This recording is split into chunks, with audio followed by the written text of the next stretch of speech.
Hey everybody, Breakthrough Health and Life Coach Glenn Hattem here. I'm here with David Abookire. Say hi to everybody, Dave. Hey, what's up, everybody? Hey, Glenn.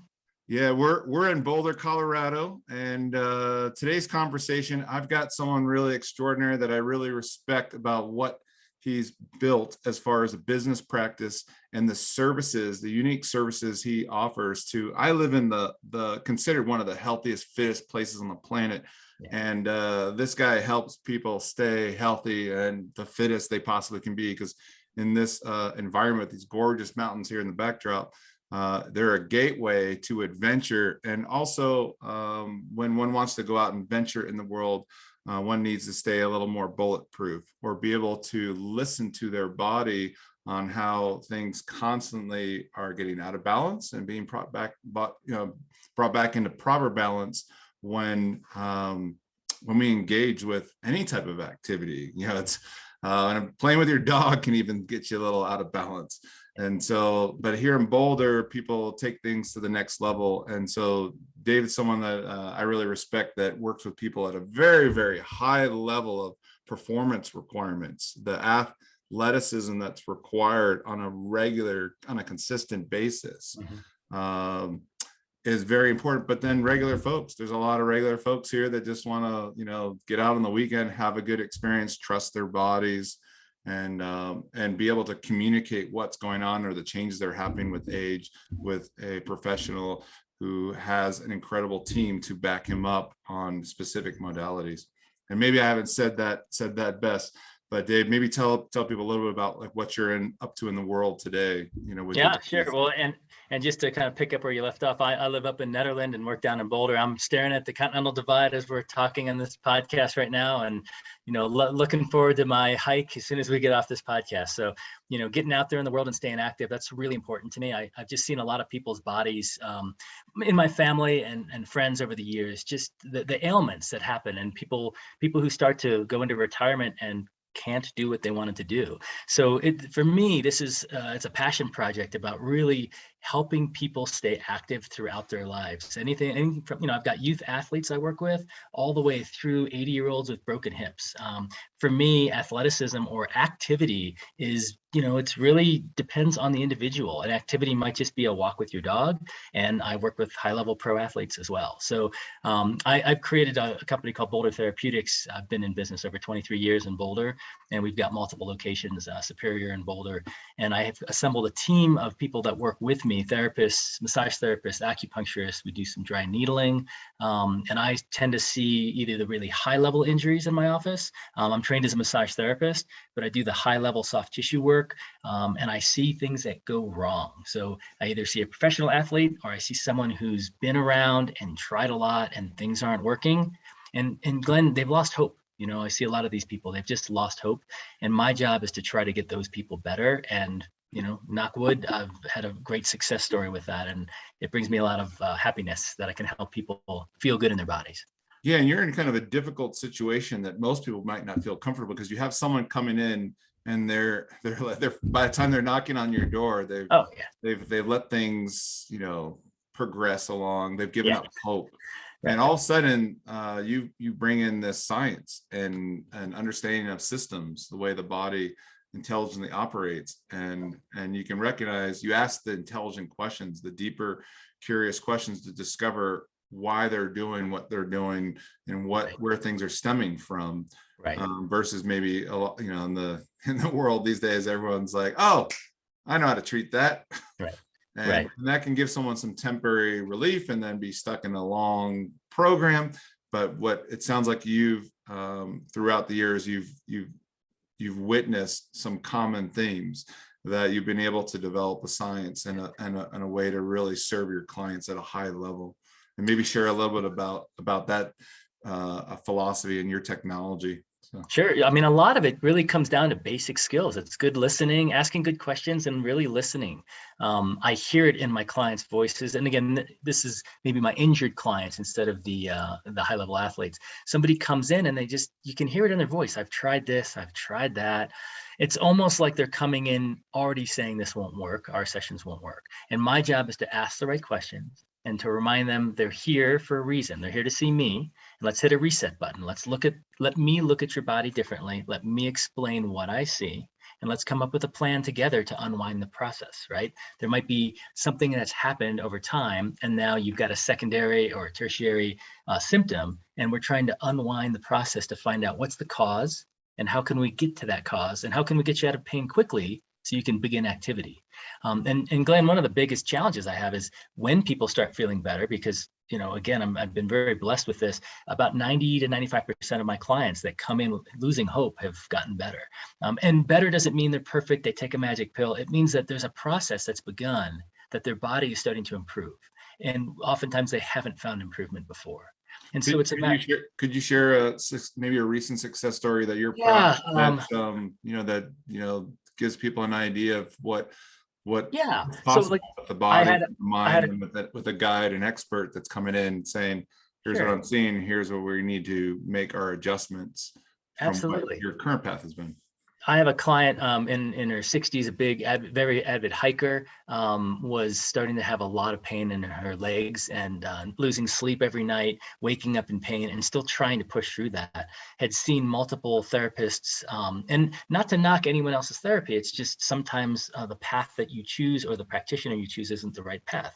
So they had tried physical therapy and chiropractic and I think acupuncture and some other massage therapy and some rolfing, and it just wasn't working. And when they called, one of the challenges was money too. How much is this going to cost? How long is this going to take? And we don't set up plans. I don't say, oh, you need to come in 42 times. And I don't know. My crystal ball is not that good. So what I do is I start the process and say, I'd like to see you weekly. Maybe you'll get in with my acupuncturist and do some dry needling as well, or someone else on my team. Once, maybe twice a week. And then what we start to do is identify anything at home that person's doing that isn't working well. And I don't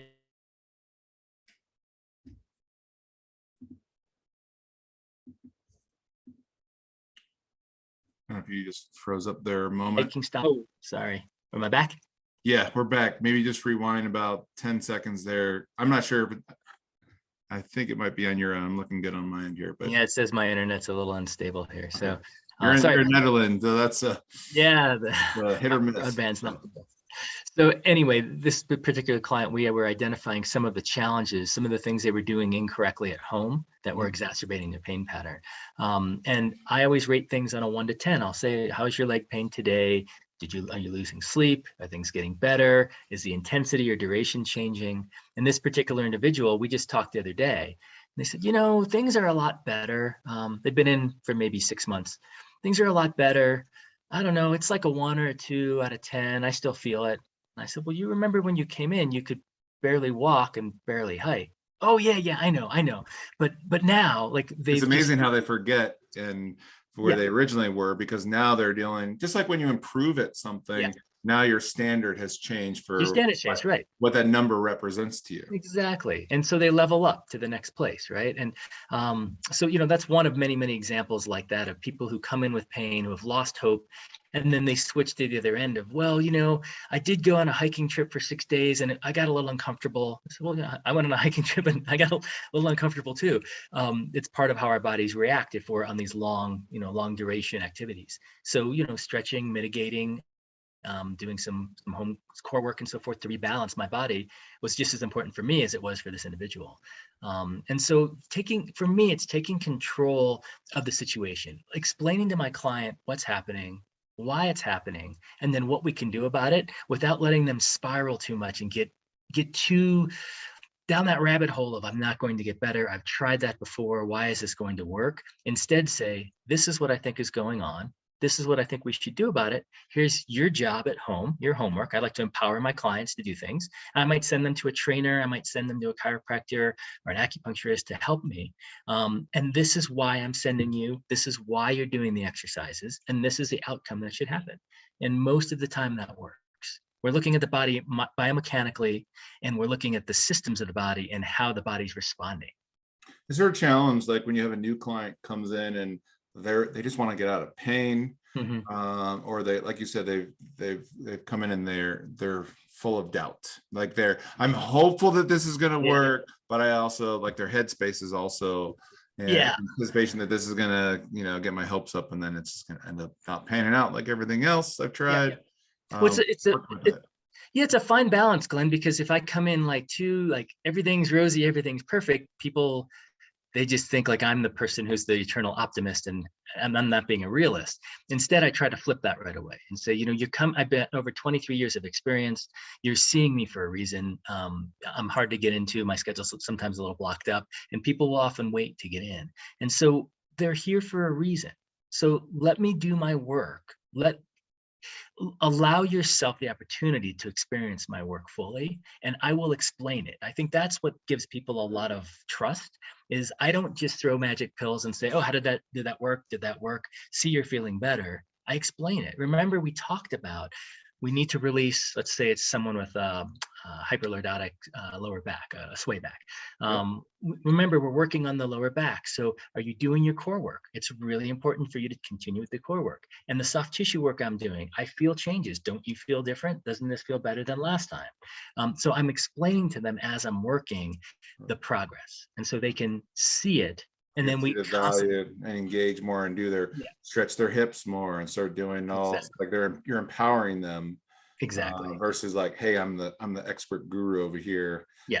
You're explaining them like, no, this is just how the body works. So that's one of the things I really like, is you educate people. You don't just ask, a very thorough questionnaire of questions. Yeah. It's like, here's what's going on.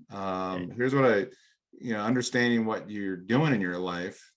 This is, we've got to complement these things, or we've got to figure out a way to turn some of these behaviors around. And you get it's not like I just come there and I lie on a table and then I leave. It's like, hey, you got to do your part now. Exactly. It's more of an experience. Just like a dentist wanting you to floss. Like, come on, you got to do your part here. Do your part. And I try to do my best to be a cheerleader for people, not just to say like, make you feel guilty. Just say, Glenn, remember we talked about those exercises. Do you think you can just do it maybe 3 days this week and see how it feels? If you can commit to that. Another big thing, like you talked about, for me, it's about understanding what's going on with a person's body. The nervous system is something we don't talk about a lot. You come to a massage therapist, you're thinking it's muscle, but the nervous system is the wiring. The nervous system in your work as well is vitally important. That if I'm forcing an exercise or doing it incorrectly, I'm going to repattern and probably compensate. And the same thing happens in my work, that if I force the work, so deep tissue work isn't always about pushing as hard as you can.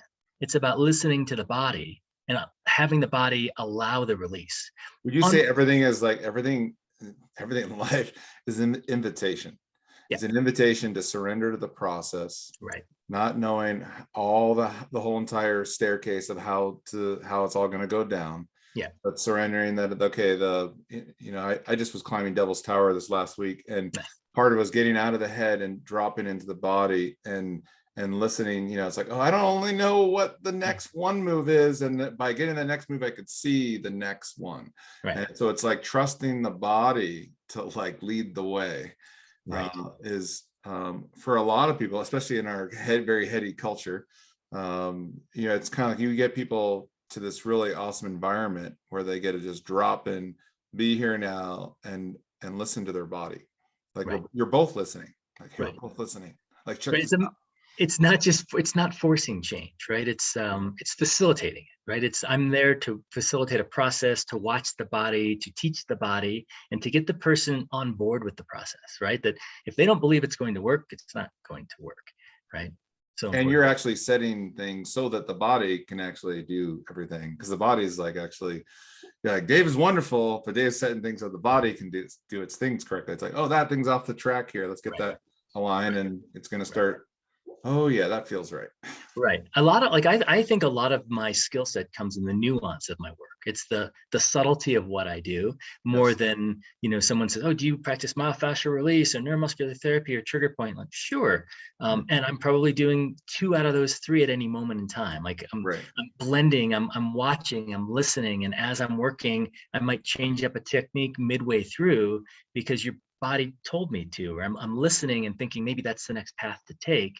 And so I will give my clients feedback based on that. Do you see how that released? What I'm feeling is that you've been holding that. So take a big breath into that. Try to get your nervous system to calm. Okay, now I can go deeper. So I'll actually lighten up the work sometimes until you allow me in. You open the door. I knock. you crack it open, and then you let me in, and then we have a better discussion inside. And that tends to be how. And that's where decades of expertise and experience is now this intelligence that's flowing through, and you're checking in and following. A big part of it is, yes, you've gone to these schools and learned all these techniques, right. But you're in this flow of trusting your intuition and where you're being like taken. It's all about like, so it really requires you to bring a high level of presence and participation to each client of like, okay, I just left this client, now I'm with you, and I've got to be curious. I can't just come in here and make bold statements about what we need to do with my agenda for the day with you. It's like, what's actually happening right now? That's it's like, forget everything I was planning on doing today, what they called and said, before they got here. Now what I'm actually experiencing, I've got to lean in this way and courageously go down this path as the best way of service to this person. Right. And, really show up for every session, which is important to be there. That's our responsibility. The service industry has changed a lot in the last handful of years, right? People aren't as willing to do, many people want an easier way out. I mean, heck, wouldn't it be great if I could do massage over the phone and be on a beach right now, but I can't. Is there an and app? That's part of it. That's right. There's an app for that, right? The challenge with that is obvious for us in our profession, but the other side of that is you potentially lose some of that intimacy, that those moments that we have with other human beings. That how often do you pay someone to take care of you for an hour and really learn about yourself and learn about your body? Like, so much of that is changing in these last handful of years, and it's a shame in so many ways that when we need to connect with other human beings, we do it in a very different way than we used to. And technology's brought some amazing advancements for all of us. And there also, you can see the limitation that, imagine if all of my massages were now online, like all of them. Like, the experience is just different. The interaction is different. The connection with humans is different. Yeah. And that's something I love about my job and I'm passionate about. And at 23 years into this career, it's also a challenge that I can't be somewhere else for 6 months, right? It's those challenges of having a career and a job and also giving back. And that's, I really believe in that. I love what I do because I'm giving something back to society, to our community. So with people taking this more quick fix with technology, are you seeing what are you seeing coming in the office these days when people finally like kind of, I need to go see someone now. I need to get some help, intimate support, where someone actually really listens and gets me and is really committed to match me and helping me be successful. What are you seeing change in the industry with, when we're coming out of COVID times, and as we know, most people got the pandemic pooch, from, just, I loved personally being, COVID times, like, oh, great. Some people are like, they're missing their sports and, other distractions to engage with, but I appreciate that. Oh, wow. More quiet, more book time, more self-examination. But in this period here, a lot of people self-care. You must be seeing, like, with bodies coming in just beat up from daily life interactions, not extreme sports, but like just the wear and tear of people being either more sedentary lifestyle choices, of they've let certain bad behaviors, even very health conscious people have let those slide in. And yes, although let's just say again, in our community of Boulder, a lot of people were still getting outside, because they were stuck indoors so long, and many people were doing things online. Like I did the same, online workouts, online Pilates classes. People were, people buying Peloton bikes and doing workouts, and so there were a lot of. But again, honestly, what I saw most of is people would come in and say, I haven't done anything like this for myself, like a massage or something. I haven't done something like that because you're in a room in a small enclosed space, and there's potential challenges. I mean, we managed it extremely well. So the concerns people had were quickly mitigated, but we did have that hurdle to overcome for people to come in. And once they did, they would say, it's just so nice to be connecting with other people again. Like, I'm in a room taking care of myself and someone's helping to take care of me. I haven't had that in so long. I think it was a scary thing. It was like, well, can I factor that out of my life? Right. Just focus on, I get to the grocery store to interact with people. That was kind of the mode of like, how quickly can you get in and out of the grocery store? It was, usually the MO. So we have seen, we saw a huge resurgence last summer. When people started getting vaccinated, we saw so many people coming in and just saying like, it's been so long since I've done something for myself. And so that's maybe the biggest change we saw. Yes, sometimes people were out of shape or were sitting at a computer longer. I used to drive into work and walk around the office, and now I just sit at my desk all day. Business meetings, Zoom calls all day. Yeah. People just they weren't trained to do Zoom calls properly. Like, were people saying, "Hey, is everyone getting up and stretching and moving for a few minutes?" Like, nobody was doing. Well, very few people. Push through.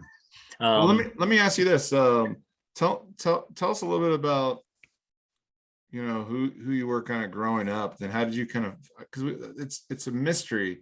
It probably still is a mystery to you of like what's next on the horizon, but share a little bit about the type of individual you were as a kid even, and then maybe walk us forward. We'll kind of do a fast version of your whole life history. We got on this entrepreneurial path, and that's really fun for me because I've got my daughter's just finishing up her junior year in high school, so we're looking at college on the horizon and who's she going to become, like what's she going to study, what's she interested in. And like myself, I didn't know exactly, and my son is a freshman going into sophomore year next year, and so I've got this mirror being held up of who was I at this time in my life and what did I have passion about. And if like, I would love for, I'd love for children to have direction when they move on to college, and yet I didn't. And there's a beauty in not knowing and letting the world and the universe bring things to you. So, as a kid, I was a pretty active kid. We had a wooded area near us, and I was playing in those woods all the time, building trails and jumps for my BMX bike, and just being outdoors. Like, exercise was just living for us. Like, ride the bike here, ride the bike there. I was the kid that I had a paper route. I shoveled driveways. I had lawn cutting businesses. I started a car cleaning business. So I've done all those things. I had my own auto detail business when I was in college. It's fun. And so I was like the budding entrepreneur, like trying things, trying to find a way to make money. And, looking back, a lot of it was in service. I didn't really realize that until recently, that I like providing services for people and helping. It comes down to helping. When I went to college, I was thinking maybe I would become an attorney or something. My dad had that as well. He was an attorney, and I was interested and intrigued by it. Apparently, I liked to argue a lot when I was growing up, as I've been reminded of. So debating skills. For me, it's this eternal. I wouldn't necessarily call it a perfectionist, but it's that kind of thread of I'm constantly evaluating, trying to figure out a better way to do things. So there's like what might sound like a criticism to other people is sometimes for me an evaluation. I'm trying to think, and that's why my work works, right? Is I'm trying to figure out, is there a better way to do that? Could we also be looking at it this way? It's not just think outside the box, but like maybe break the box and put it together another way and try and figure it out. So my undergrad degree is in political science and philosophy. And then I went right into a banking career. So I wanted business. I learned how to learn. So my undergrad degree was helping to guide that. And I realized I didn't want to be an attorney. For me, that wasn't the right path. And yet I still learned how to think critically, to speak maybe a little more intelligently, and to speak and debate more clearly. And the philosophy helped to open my mind to other ideas, to read deeper texts, and to find deeper meaning in information. And then I wanted to really build that entrepreneurial spirit, and getting a job at a big institution that they took me through a management school. Basically, I had business school, a semester of it, while getting paid, and then went through an entire rotation there. So that was, I was in almost every division of a very large bank, and at a very, at a moderately high level for my age. But I still can't see you doing that. Having known you for years, like that's crazy. I couldn't have had my hair like this. No. Business suit and tie, it was back then for me, the way I grew up in the Midwest, that felt important to me. That was that was something that brought value to me. Dressing up in a suit, carrying a briefcase, and having a career that my parents were proud of, that was important to me. And then as I started to learn more about myself, I learned that that wasn't who I was. I wasn't really helping people in the way that I wanted. It's important to know business. I mean, I look at some people that only follow their hearts and don't have the business side, and it works for some people. Pretty But hard. yeah, you find that like it works really well until you get older, and then when you're in like your 50s, 60s, 70s, you're stuck. So for me, having this business background has really helped me to build a sustainable business and to give people a working wage, right? To understand what that means and to manage them properly. And also to create a career for myself where most people last 2 to 5 years in massage therapy. And, after 20 plus years, I'm still loving this work. I'm still passionate about it. Like, people ask me all the time, do you still practice, or do you just run the business? Like, I think I would really miss it if the whole reason I'm in this business is because I love it. Yeah, so you're like me, you got to be in the trenches with it at the same time. So you're aware of, because everything's changing. There's new things, everything's growing. And so it's like you want to be in there witnessing and learning and sharing and passion with it. And at the same time, you also instill that with the folks that work with you. You're really like, hey, do you want to be in this game a long time? Do you want to be successful at this? You're really great at bringing in talent and keeping talent, which is a challenge of it, in and of itself. But you've definitely run up against as a business owner.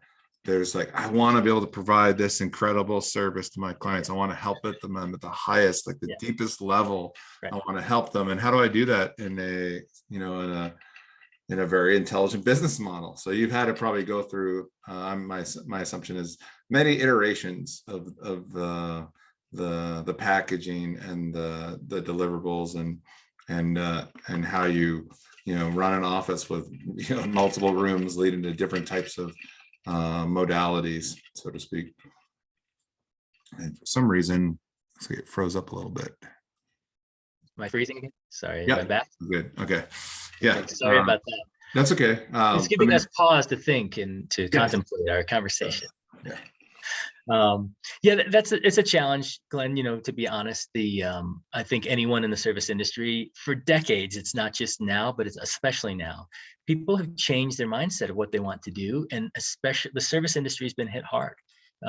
People are less interested in showing up. I mean, if you think of it, I have meetings every day, right? I have 4, 5, 6 meetings every day. They're called massages. They're my sessions, they're my treatments.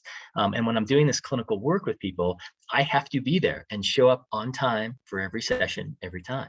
And a lot of people are moving away from that. A lot of therapists are moving away from that, not as interested, not as intrigued by offering these types of services. So it does get difficult to hire people at high levels to do this kind of work. So we offer different levels of service. If you come in for a sports and deep tissue massage, you're not going to get someone as skilled as an injury session, right? My injury team is much more skilled and they've been with me longer. Yeah. And so that's the way to mitigate that is, lower the expectation, have a lower price point, still have wonderful, passionate people, and yet they're not quite as skilled if you have a high level injury. You go to the next level. And so we offer levels of care, and which seems to work really well for people. Yeah, and I've enjoyed that, coming in and working with you directly or working with different levels of expertise. God, I've come in there and had the crystals in my big toe cranked on, and I just needed someone that could like deal with a grown man crying. Get the myofascial tools out and scrape away. Yeah, and sometimes we do that, with permission, of course, but it's sometimes needed. So that's been an interesting journey to navigate the business. And honestly, I think for all of us, and maybe this is part of what these podcasts are about, is talking about what's it like to be the business owner, what's it like to be passionate about what you do, and to also be a husband and a father and an athlete. And how do you balance? I always say, we're all juggling these balls and they're never all in the air at the same time. You're always dropping one a little bit. Like, when's the last time I had date night with my wife? When's the last time I spent some quality time with my kids one-on-one? And we weren't just in the rat race of, rushing from one event to the other. When's the last time I nurtured the business? So, or myself for that matter. So it's a challenge being a business You're owner. never going to arrive. It's like you're going to take 10 items off your to-do list and then 20 more just slide right on. Yeah. That it's kind of like, I always tell people, like the solution to your problems is the cause of your next problems. Right. Right. And the river keeps going. So. And it's an evolution. I know, like your business has gone through a lot of different iterations. Oh, yeah. And I'm learning about myself. I apparently don't do really well with change. I'm used to, I do have much of that Midwest work ethic of like, you show up, you work hard. I've been in the same career for many years, and I love it. And there's a piece of me that sometimes wonders if there's something else out there I could or should be doing. And there's another part that's totally loving what I'm doing. And I think that's part of all of our growth experiences. I remember arguing with myself and in a men's tribe, sitting around a fire, been a number of years. And the argument with myself was like, just because I'm good at something doesn't mean I have to do it forever. I'm like, there's got to be other things, other ways that people see me and experience me. I don't want to, be this guru with these things. And it's amazing, the entrepreneurship path is a relationship, and just like one with your daughter, with your partner, right. And it's good. When it's like grumpy, it's grumpy, there's so much information that's coming through, and can we not dilute the wisdom, the nuggets of wisdom that are trying to come through beneath all the stuff you get caught up in a day. And like, I don't know, for you, it's like you said, you're going to go off and get on a hike right after this. Myself, it's like I have to do a certain amount of grounding practices to be available to serve people at high level. So on a regular basis, it's like I got to do my daily meditation. I've got to do my workout. I've got to have my green smoothie. I've got to have time to sit quietly and read my book, or peacefully, walk my dog without my cell phone. And I have to I always tell myself, I got to work on being the chocolate fountain that's just overflowing and everyone can come up and grab a cup, because if I neglect aspects of myself to be in a service profession,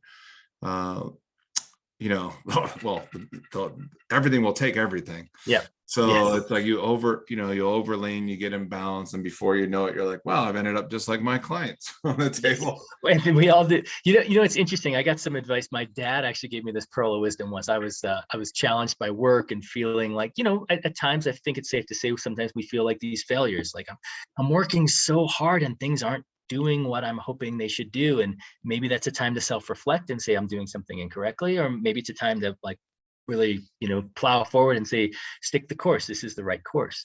And he said, don't look at the success in your business or the failures in your business as you being successful or failure. It's work. You love your work, and work is one sliver of who you are. And yet, if you're successful there, that's wonderful. But are you still successful everywhere else? And if you're failing at business or struggling with business, does that define you as a failure or struggling through life? It's one sliver of your path, and really looking at that and finding that wisdom in that don't take it so seriously, and yet love it, be passionate, show up and be responsible, but don't let it spiral your life, which, sometimes I know I succumb to. Yeah, same. And then I, after getting the spanking, I realized that this path, this sliver is in all this doingness. It's coming back to who am I being and becoming in my doing. So in these this addictive pattern of productivity, getting shit done and handling things and providing, to a plethora of different arenas in my life. It's all really about, at the end of the day, you look in the mirror, wow, I really love the presence or who I'm becoming, or these things that I've learned, these techniques or courses like that. All of a sudden, I'm just starting to just lean and just trust my intuition and following what needs to, like getting out of my own way and letting life flow through me and witnessing it more, being a place of the seat of the soul of watching and observing Glenn doing his unique filtering system of data and stimuli, Right. and his, you know, limited perception to like, wow, I've been very expansive this morning with the opportunity that has been presented to me, that is evoking inside me a different way of experiencing myself that hadn't been here before. Right. So, you know, I look at business as just an opportunity to really, I often say this, like, you got to become a really great surfer. You got to learn how to like ride these waves. And so, you know, It's a lot of them. it's a lot. Yeah, it's like, it's just these waves. So They're sometimes not always good sets either. no, like sometimes there's no sets, sometimes they're fun ones, and sometimes there's big, scary, burly ones. And so how can you as a business, I guess my question for you, how can you as a business owner, hang on just 1 second here. I'll be jumping in another meeting here in just a second here. Okay. How can you as a business owner take business to become the man, the human, the soulful being to your lovely child who's growing into this new adult? And you know, as like the prophet kind of says, like, you're the you know, you're the bow here, and like they're the arrows that are getting launched to places you'll never be. You know, daughter might end up on Mars one day, who knows, right? Stuff we never know. Yeah. And so like your backbone of who you are from this, like, there's so much that comes through being an entrepreneur to being a family man, and guidance on like all your self-care practices. It's like business gives you serious hits on a daily basis of opportunity knocking to expand your conscious awareness, or, you know, collapse, cower, and be crippled by the overwhelm of so much shit to do. Yeah, and that happens, right? It does happen. And the unfortunate reality is, because it's hard for me to just, like, I'm a human being, it's hard for me just to park stuff at work and then show up at home and pretend everything's rosy. You know, sometimes it leaks through at the house. And so I'll have to say to the kids, you know, don't let this influence your decision on owning a business one day. Just recognize the challenges. There are challenges in most careers. There's, you know, a boss you don't love, a career path that you maybe accidentally got into and now aren't thrilled with. And so it's trying to find the path in the passion, right? That if I only am a massage therapist working, you know, 4 hours a day, you know, to save my body and save my hands, can I make enough money to provide for my family? Or do I need to do something a little bigger than that? And so that's kind of where the business, you know, the original evolution of the business was, so many people want to see me, I need to help more people. And as that's grown and I start looking at, wait, how much is college? And what are the paths moving forward? I'm trying to teach my kids to find something they love, because they still hear me say it all the time. I love what I do. I love my work. I just am challenged by having a business that's gotten much bigger than I ever expected, and trying to manage individuals in this pre-post during COVID time, where people don't really want to work in service. So it's gotten harder to hire, harder to retain people. Even and only one of you. And only one of me. And it's constantly work to have that revolving door. So trying to stay positive and look at the positives, that we have a very blessed life and a very fortunate life to, we're not struggling financially, right? That's always been a fear of mine as the sole bread earner. So I'm trying to teach my kids the balance of finding something you love and doing it with passion, and finding something that pays the bills, because otherwise you will just struggle with your passion and maybe not love it so much. Well, how would people get a hold of you, Dave? Like, what's the best way for people to kind of reach out and get informed even further about some of the modalities and read up on some of the success stories at 2 a.m. when you're sleeping? Yeah, right. Thanks, Glenn. I appreciate that. Yeah. I've got a great website. It's very, very thorough. It's bouldertherapeutics.com. So Boulder like the town, and then THERAPEUTICS.com. We've got some videos on the homepage. There's a wonderful 5 stretches for athletes video I put together, some different things about posture on there. You can call. I still run my business old school. You're going to call, it's going to ring through to my cell phone. And if I don't pick up, I or someone, if I'm out of town, someone else will call you back. But it's 303-444-1171. Had that phone number in Boulder for over 30 years. And so you can call with questions, or you can actually book an appointment right online. There's a lot of information right there. Yeah, well, I'm a testimonial to you. The yourself and the team there just really bring a lot of heart and soul and curiosity to each person working with you. Anyone that comes in the door is I can vouch they're going to have a great experience and they're going to feel like, oh, for the first time, I'm actually pretty hopeful I can get on top of this and get some resolution, not just to the immediate problem, but building a solid backbone so that of preventative care you're going to come in contact with that with you. It's so cool to see people come in with an injury, and then because their body becomes more efficient, they end up performing better. So they're like, I came in just to, can I get back to my sport? And my times just got faster. Well, of course they did. I helped to teach you how to get more efficient.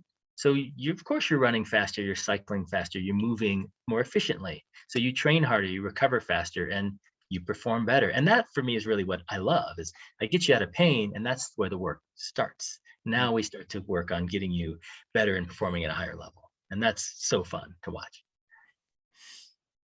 Well, Dave, I'm just just so appreciative just to be able to hang with you in this space. And I'll be seeing you shortly in person. But just want to tell everyone thank you for listening in, and we'll have Dave back again for another episode. But thanks, man. I appreciate you bringing me in. This is cool. I like this. Yeah, this was fun. And thank you, everybody. And we'll see you soon. So thanks, Dave. Yeah, you're welcome. Thank you. Bye, everybody.